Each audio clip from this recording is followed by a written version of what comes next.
नमस्कार, मैं हूं निर्देशक राव और मेरे 75 hard YouTube video uploading challenge के डे 27 में आपका स्वागत है। तो अभी अभी हमने वीडियो आई थी 3 ये सीरीज़ के अंदर कॉम्फी यूआई इंस्टॉल करना बताया था और वीडियो टू वीडियो जिसमें मैंने ये डांस को ऐसे स्पाइडरमैन से करवाया है ये चीज़, और फिर मैंने आपको करके भी दिखाया था उसको, और एग्जाम्पल में हमने आयरन मैन करेक्टर लिया था।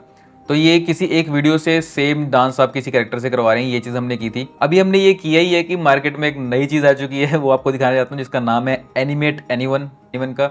अब इसमें खास बात क्या है, मतलब आपको लग रहा होगा कि ठीक है डांस हो रहा है। एक तो ये देखो कंसिस्टेंसी, कपड़े फ्लिकर नहीं हो रहे, चेंज नहीं हो रहे कहीं पर भी, और कपड़े जिस तरह मूव करने चाहिए वैसे मूव कर रहे हैं। और हमारे केस में क्या था, फ्लिकरिंग एक टाइप की आ रही थी। मैं आपको अभी सारा डिटेल में दिखाऊंगा क्या चीज़ मैं कह रहा हूँ। इसमें एकदम क्लीन एनिमेशन है, और ये एग्जाम्पल्स है आपके सामने, रियल ह्यूमन भी हैं, एनीमे भी है, हर तरह की चीज़ है। सबसे बढ़िया बात इसकी क्या है, जो इनका नाम है ना एनिमेट एनीवन, तो बेसिकली ये किसी भी कैरेक्टर को एनिमेट कर सकते हो इससे।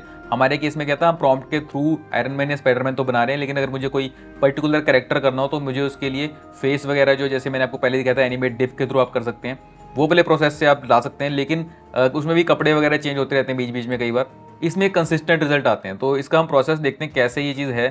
यहाँ पर इन्होंने इसका बताया हुआ है हमको यहाँ पर कि किस तरह से इनका मेथड क्या है। तो इन्होंने यहाँ पर अपना मेथड दिया हुआ है, इसमें ये बताया कि देखो आप एक रेफरेंस इमेज यहाँ पर डालोगे और उस रेफरेंस इमेज से बेसिकली एक नॉइज यहाँ पर क्रिएट करेंगे। जिन लोगों को पता नहीं कि कैसे काम करती है एआई आर्ट, कोई भी आपका चाहे मिड जर्नी हो, स्टेबल डिफ्यूजन हो, किसी भी तरह का एआई आप क्रिएट कर रहे हो, मोस्टली अगर वो गैन नहीं है, तो अगर गैन है तो गैन का थोड़ा प्रिंसिपल अलग होता है। जो नॉर्मल डिफ्यूजन बेस्ड एआई है सारी, वो इस तरह काम करती है कि एक नॉइज पैटर्न क्रिएट होता है, जैसे आप देख रहे हो नॉइज, और ये नॉइज को रिफाइन करते करते करते जब तक कोई शेप बननी शुरू होती है, और उस शेप को फिर फाइनली ये एक प्रॉपर फोटोग्राफ में कन्वर्ट कर देता है। तो वो जो शेप बनने का प्रोसेस है, नॉइज जो है उसको रिफाइनमेंट होती है उसकी बार बार, तो बहुत सारी इटरेशन बनती है। इटरेशन मतलब मान लो आपने एक बार एक चाय को छलनी से छान दिया, अब वो चाय छन चुके हैं, कुछ ऊपर का जो वो था निकल चुका है, दोबारा उसको छाना, दोबारा उसको छाना, तो बार बार अगर आप उसको रिफाइन करते हैं उस तरह से वो क्लियर होते होते होते होते बिल्कुल क्लियर आउटपुट आपकी जो है बाद में निकल करके आ जाती है। सो अगेन वापस आते हैं इसके ऊपर। इनका मेथड ये कि आपने रेफरेंस इमेज डाला, इससे ये एक तरह की नॉइज जनरेट कर लेंगे कि उससे इनको क्लियर हो जाएगा कि इसे कपड़े कैसे हैं, फेस कैसे है, ठीक है। वो डिटेल चीज़ यहाँ पर ये बना लेंगे और उसको यहाँ पर अपना रेफरेंस नेट बना लेंगे उस चीज़ के लिए कि किस किस तरह की ये चीज़ दिखाई दे सकती है। फिर पोस्ट सीक्वेंसेस करेंगे, जैसे हमने लास्ट वीडियो के अंदर, जिन्होंने नहीं देखी वो देख सकते हैं, उसमें मैंने बताया कि आप ओपन पोस्ट से कैसे किसी भी वीडियो के थ्रू जो है पोज निकाल सकते हैं। उसमें हमने यहाँ पर ये चीज़ देखी थी, कैसे हमने इस लड़के की जो है वीडियो के थ्रू पोज यहाँ पर निकाल करके और उस पोज के ऊपर हमने एनिमेट किया था अपने कैरेक्टर को। तो सेम प्रोसेस है वही, इसमें भी ओपन पोज ही यूज़ हो रहा है, देख करके पता लग रहा है। तो ओपन पोज के थ्रू यहाँ पर ये पोजेज निकाल लेंगे हर फ्रेम के ऊपर। देन ये जो डिनोइजिंग डेटा ऊपर था, वही डिनोइजिंग डेटा यहाँ पर फिट करेंगे और अगेन इसकी इटरेशन करेंगे। यहाँ पर लिखा है इटरेटिवली डिनोइज, ठीक है। डिनोइज भी करते रहेंगे उसको साथ साथ में, हर इटरेशन के साथ में, और ज़्यादा इसके साथ इस डिनोइजिंग की जो डेटा सेट है बना यहाँ पर जो रेफरेंस सेट, उसको इसकी डिनोइजिंग के ऊपर फिट करते रहेंगे। तो ये दोनों चीज़ें पैरेलली चलती रहेंगी और करते करते करते इवेंचुअली ऐसी वीडियो क्लिप आपके पास बन के आएगी जिसमें हर फ्रेम पे पोज यहाँ से लिया होगा इससे, और जो डिफ्यूजन डेटा है वो इधर से लेगा रेफरेंस इमेज से, और आपका यही कैरेक्टर आपको मूव करता नजर आएगा। तो ये तो इनका बैकग्राउंड है, यहाँ पर आप देख सकते हैं, ठीक है। डिनोइजिंग यूनिट यहाँ पर है, रेफरेंस नेट यहाँ पर है, दोनों का यहाँ पर कॉम्बिनेशन दिखाया हुआ है कि तब तक इटरेट होता रहेगा जब तक दोनों मैच नहीं कर जाएंगे, और जब मैच कर जाएंगे तो एक फाइनल आउटपुट आ जाएगा जिसके अंदर यहाँ से पोजेज आ रहे होंगे और यहाँ से जो इसका क्लोथ्स और बॉडी वगैरह जो भी उसका स्ट्रक्चर होगा वो आ रहा होगा, राइट। सो ये चीज़ है। और यहाँ पर टेम्पोरल अटेंशन लिखा हुआ है, इससे आप समझ सकते हैं कि ये हर फ्रेम के ऊपर जो है ज़्यादा डिफर ना करे पिछले फ्रेम से। तो टेम्पोरल जो है वो कंसिस्टेंसी को मेंटेन करके रखता है। लास्ट वीडियो जिन लोगों ने देखी उनको बताया था, बीच में मैंने एक टेम्पोरल मॉडल भी डाउनलोड करवाया था, जिसके थ्रू हम जो है यहाँ पर इसको कर पा रहे थे कि ये कंसिस्टेंटली स्पाइडरमैन जो है बदलता ना रहे, स्पाइडरमैन उसी तरह का दिखे या फिर आयरन मैन उसी तरह का दिखे, बट उसके अंदर फिर भी फ्लिकरिंग वगैरह आती है। इसमें एक 100% जो है सेम जैसा रेफरेंस इमेज था वैसा ही पोज रहने वाला है। इससे आगे बढ़ते हैं। तो इन्होंने यहाँ पर दिखा रखा है कि जैसे यहाँ पर ह्यूमन कैरेक्टर है, इसके ऊपर ये काम कर रहा है। यहाँ पर एक आपने सिर्फ फोटो डाली और ये पोज एस्टिमेशन ये इन्होंने किसी और वीडियो से लिया है, कोई डांस कर रहा होगा, और ये वाले जो इमेज है ये इस पोज के अकॉर्डिंगली अब डांस कर रही है डिफ्यूजन के मेथड जो मैंने आपको बताया, ठीक है। इसमें और भी एग्जांपल इन्होंने दिए हुए हैं यहाँ पर, तो वो आपको मैं दिखा देता हूँ 2-4 एग्जांपल। तो इसमें कूल चीज़ क्या है कि जो क्लोथ्स भी आप देख रहे हैं ना, क्लोथ्स बड़े नेचुरली मूव कर रहे हैं जैसे करने चाहिए। इन्होंने जो डेटा सेट रखा हुआ है इसको ट्रेन करने के लिए, उसमें क्लोथ्स बहुत अच्छे से ट्रेंड है, ह्यूमंस बहुत अच्छे से ट्रेंड है। अब यहाँ पर आप देख सकते हैं कि मेसी यहाँ पर खड़े हुए हैं और कितना कूल लग रहा है कि मतलब बंदा सच में हाथ हिला रहा है, ठीक है। अगर बहुत ध्यान देंगे तो आपको दिखेगा कि टैटू जो है हाथ के ऊपर वो थोड़ा सा चेंज होता रहता है। यहाँ पर देख रहे हैं आप टैटू किस तरह का है, और जब ये हाथ उठाएंगे तो वो थोड़ा चेंज हो गया, बट इसने रिक्रिएट कर दिया नीचे की तरफ भी जिस तरह की उसको लगा कि होना चाहिए। तो इसमें जो टेम्पोरल कंसिस्टेंसी बहुत ज़्यादा अच्छी है, इसमें लगता नहीं, फ्लिकर वगैरह नज़र नहीं आता, हल्का फुल्का है इसमें भी वेरिएशन होता है क्योंकि वो बैक साइड इसमें पता ही नहीं ना उसको क्या है, फिर भी वो रिक्रिएट कर रहा है उसको इतना स्मार्टली। कि वो चीज़ वहाँ पर काम कर रही है, राइट। और एग्जांपल यहाँ पर आप देख सकते हो, तो इस तरह से आप ओपन पोस्ट डेटा इसके अंदर इस्तेमाल कर पाओगे। और ये लूज क्लोज का एग्जांपल थोड़ा बाद में, तो ये देख रहे हो क्लोथ कितना फिर भी सही तरह से मूव कर रहे हैं। हालांकि ये सारी छोटी क्लिप्स हैं तो हम ज़्यादा जज नहीं कर सकते, बट अभी तक जितने मेथड थे उनसे तो ज़्यादा बेटर रिजल्ट दिख रहे हैं यहाँ पर, ठीक है। तो काफ़ी ज़्यादा अच्छे यहाँ पर, जैसे इसकी जो डिटेल है यहाँ पर, वो डिटेल थोड़ी सी यहाँ पर लूज हो गई है इस केस में, बट अगेन इसमें जैसे बैक साइड भी थोड़ी दिख रही है। So quite amazing results. अब इन रिजल्ट्स को देखते हुए इसमें और क्या चीज़ उन्होंने बताई कि ये आप कार्टून भी इसमें एनिमेट कर सकते हो, कोई भी एनिमे आर्ट, ऐसा नहीं कि सिर्फ ये ह्यूमन पे ट्रेंड है, इसके अंदर आपका एनिमे डेटा सेट भी इन्होंने दिया हुआ है और काफ़ी सारे तरह के इन्होंने यहाँ पर एग्जाम्पल दिए हुए हैं। तो उसमें लूज क्लोज का एग्जाम्पल भी है और थोड़ा सा जो है बॉडी मैकेनिक्स फिजिक्स देख रहे हो आप, एकदम 3D वाली फील भी दे रहा है। हालांकि ये एनीमे है बट इसमें जब लेफ्ट राइट मूव करता है तो भी वो कंसिस्टेंट रहता है, शेप वगैरह जो है ख़राब नहीं होती मॉडल की। लॉन्ग क्लोथ है, इसमें आप देख सकते हो क्लोथ एनिमेशन टाइप की, अगर नेचुरली भी कोई एनिमेटर एनिमेट करे तो कुछ इसी टाइप की चीज़ करने वाला है। सो ग्रेट रिजल्ट्स, मुझे तो बहुत ही इंप्रेसिव लगे। आपको कैसे लगे आप भी बताइए कमेंट्स के अंदर, आपको किस तरह का लग रहा है ये, इसके रिजल्ट कैसे आ रहे हैं। काफ़ी ग्राउंड ब्रेकिंग लग रहा है। अब ये एग्जांपल एग्जैक्टली हमारे वाले से मैच करिए, क्योंकि हम आयरन मैन हम भी बना रहे थे।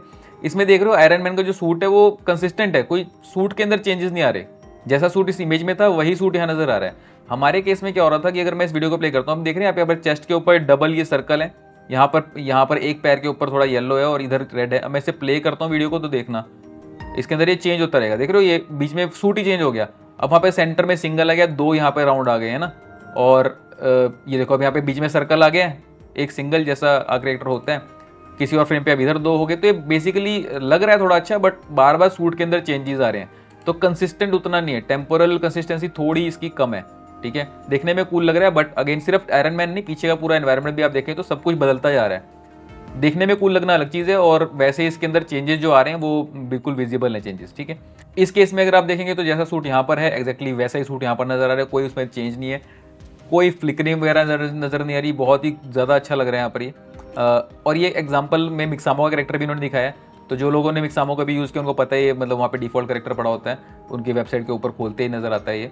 और इसके अंदर भी पोज यहाँ पर इन्होंने डाल करके, और जो रिजल्ट निकला है वो एक्चुअली लग रहा है कि 3D एनिमेशन ही हो रही है, राइट। अगर आप किसी को बिना बताए पहली बार दिखाओ किसी 3D आर्टिस्ट को कि मैंने मिक्सामो से डाउनलोड किया तो उसको लगेगा कि हाँ मिक्सामो से डाउनलोड करके रेंडर किया होगा, इतना ये एक्यूरेट यहाँ पर निकाल रहा है, राइट। सो 2D एनिमेशन भी इन्होंने दिखा दिया, 3D अगर करेक्टर के ऊपर आप करते हैं वहाँ पर भी ये जो है पूरा मेंटेन रख रहा है इस चीज़ को, राइट। तो over the cross the board मतलब हर अलग अलग आर्ट स्टाइल के अंदर रिजल्ट इनके अच्छे आ रहे हैं। अब यहाँ पे इन्होंने ये पेज में दिखाया कि फैशन वीडियो सिंथेसिस उन्होंने दिखाया, इसमें क्या है कि ये पूरा ना मॉडल टर्न अराउंड कर जाएगी, ठीक है।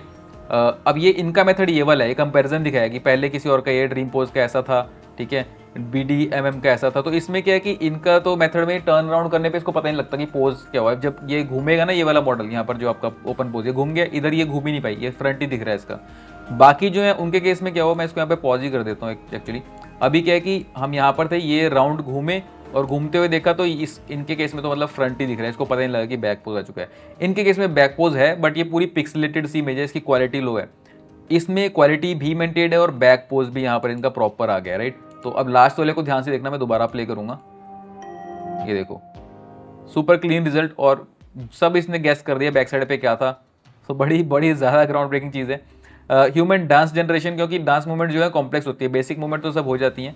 पहले डिस्को डिफ्यूजन में बहुत लोग कर रहे थे, उसमें देख रहे हैं टोटली ऑल द पूरा फ्लिकर होता रहता है, ठीक है, इस तरह का रिजल्ट आता है। और ये जो इन्होंने ट्रेन किया इस चीज़ को, वो डेटाबेस जो है इनका टिकटॉक डांस डेटाबेस है। तो टिकटॉक में बहुत सारे लोग जैसे डांस करते हैं तो उन वीडियोज़ को इन्होंने लेकर के उसके ऊपर ट्रेन किया है।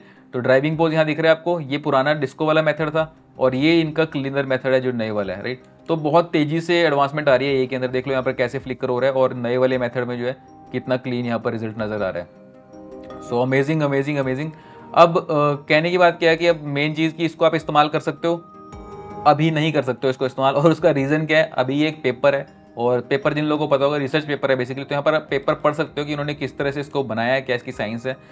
कोड के लिए इन्होंने यहाँ पर दिया हुआ है, मैंने जाकर के सीधा यही खोला कि कोड चेक करते हैं सबसे पहले, अगर कोड अवेलेबल है तो हम उसके ऊपर पढ़ाई करें थोड़ा सा। तो कोड वाले पेज के ऊपर यहाँ पर इन्होंने बस ये लाइसेंस रीडमी और ये डॉक्स जो डाले हुए हैं, इसको ओपन करते हैं तो इसमें कुछ निकलता नहीं है, बस एक वीडियो PNG एक PNG फाइल डली हुई है। तो बेसिकली इसी पेज पर ये बाद में अपलोड कर देंगे इसको, अभी इन्होंने यहाँ पर कुछ डिटेल डाली नहीं हुई है, बस एक जेनरिक ये दे रखा कि हमने ये चीज़ बना ली है। तो एग्जांपल्स के लिए हमारे पास सिर्फ वीडियोस ही हैं, और वो वीडियोस कितने ऑथेंटिक है, मतलब अगर इन्होंने सच में ऐसा अचीव कर लिया तो ग्रेट, और हो सकता है कर लिया हो, बट हमें थोड़ा वेट करना पड़ेगा। पूरा पेपर यहाँ पे पढ़ा हुआ है, अगर आप चाहते हैं इसमें डिटेल पढ़ना, जिन लोगों को थोड़ा सा नॉलेज है कोडिंग वगैरह की और इस चीज़ों की, और उनका इंटरेस्ट है इस चीज़ के अंदर, तो यहाँ जाकर के पूरा पेपर उनके पास है, वो पढ़ सकते हैं। बाकी जिन लोगों को सिर्फ अपना वीडियोस निकालनी है, मेरी तरह का जो काम करते हैं, उन लोगों को थोड़ा सा वेट करना पड़ेगा जब तक कि ये ऑफिशियली अपना गिटहब के ऊपर कोड नहीं निकालते। And this also we do not note कि ये इसको फ्री में निकालेंगे कि नहीं, मोस्टली तो लोग फ्री में पहले निकाल देते हैं, गिट पे उन्होंने पेज बनाए हुए हैं। तो अगर ये फ्री हमें मिलेगा तो डेफिनेटली हम इस चीज़ को ट्राई करेंगे आते ही। तो आप देख सकते हैं कि पिछले 1-1.5 साल के अंदर ही एआई ने कितनी मेजर जंप कर लिया है। पहले लोअर क्वालिटी इमेजेस जो ठीक नहीं बनती थी उससे लेकर के यहाँ तक पहुँच चुका है बहुत शॉर्ट टाइम के अंदर, 1.5-2 साल के अंदर ही। तो आप इमेजिन कर सकते हैं कि आगे आने वाले 5-10 साल में क्या कुछ हो जाएगा। मतलब सब लोग मेंटली प्रिपेयर्ड रहना, काफ़ी लोगों के तो ये बिल्कुल समझ से बाहर हो जाएगी चीज़ की किस तरह सब कुछ हो रहा है। बट एआई की एडवांसमेंट बहुत ज़्यादा तेज़ी से आने वाली है, और मुझे लगता है गवर्नमेंट्स भी अब इसमें इन्वॉल्व हो जाएंगी, और जो है इसके ऊपर बैन वैन लगना और इस तरह की चीज़ें भी शुरू होंगी। रूल्स कुछ ना कुछ डेवलप होंगे ताकि इन चीज़ों को कंट्रोल किया जा सके। अदरवाइज डीप फेक जैसी टेक्नोलॉजी है जो उसको बहुत ही गलत तरीके से इस्तेमाल किया जा सकता है, और अभी फिर भी क्या है कि उसकी ऑथेंटिसिटी चेक कर ली जाती है, कुछ पता लग जाता है। काफ़ी लोगों को तो नहीं पता लगता, बट फिर भी उसको चेक किया जा सकता है। लेकिन अगर ऐसे ही डेवलप होती रहेगी आर्ट, तो ऐसा टाइम भी आ जाएगा कि आप बिल्कुल गेस नहीं कर पाओगे। इवन जो एक्सपर्ट्स हैं वो भी नहीं बता पाएंगे कि ये रियल है या फेक है। अभी एक्सपर्ट लोग तो बता ही देते हैं देख करके, राइट। सो देखते हैं किस तरह से आगे चलता है। बट अभी हम काफ़ी एक्साइटेड हैं इस चीज़ को लेकर के कि टेक बहुत डेवलप हो रही है, बहुत अच्छी बात है, और इसको हम इस्तेमाल करते हैं अपने मीम वगैरह बनाने तक, सब ठीक है। बट मैं सभी को सजेस्ट करूंगा जब भी एआई टूल्स कोई आते हैं उनको अपना नॉर्मल चीज़ों के लिए इस्तेमाल डेफिनेटली करें, अपने काम के लिए इस्तेमाल करें, बट कभी भी उसका कोई मिसयूज़ ना करें, क्योंकि जिस तरह से एआई डेवलप कर रही है लॉज भी डेवलप कर जाएंगे। तो आप सभी लोगों को अच्छा काम करना चाहिए और अच्छा इस्तेमाल करना चाहिए किसी भी शक्ति का जो आपको दी जाती है। आशा करता हूँ कि आपको ये वीडियो पसंद आई होगी। अगर आपको ये अच्छी लगी तो इसे लाइक कीजिए, शेयर कीजिए और सब्सक्राइब कीजिए मेरे यूट्यूब चैनल को। नोटिफिकेशन बेल दबा देना और ऑल नोटिफिकेशन ऑन कर देना उसमें जाकर के, ताकि हर रोज़ जो नई वीडियो आ रही है 75 हार्ड चैलेंज के अंदर वो आपकी कोई भी मिस ना हो। हर रोज़ कुछ ना कुछ इन्फॉर्मेटिव वीडियो लेकर के आता हूँ, चाहे वो ट्यूटोरियल हो, चाहे वो सिनेमेटोग्राफी के ऊपर डिस्कशन हो, लाइटिंग के ऊपर डिस्कशन हो, ठीक है, एआई के ऊपर तो हम बना ही रहे हैं ट्यूटोरियल्स वगैरह, और इस तरह की वीडियोज भी जिसमें आपको मैं जेनरिक इन्फॉर्मेशन देता रहूँगा, अपडेट करता रहूँ कि नया क्या कुछ चल रहा है, राइट। बाकी सब सोशल मीडिया के लिंक्स यहाँ पर दिए हैं, सब पर लाइक शेयर सब्सक्राइब वगैरह कर दीजिए। अभी के लिए इतना ही, मिलते हैं नेक्स्ट वीडियो में कल एक और नई इंटरेस्टिंग टॉपिक के साथ। तब तक के लिए आपकी ओर से नमस्कार।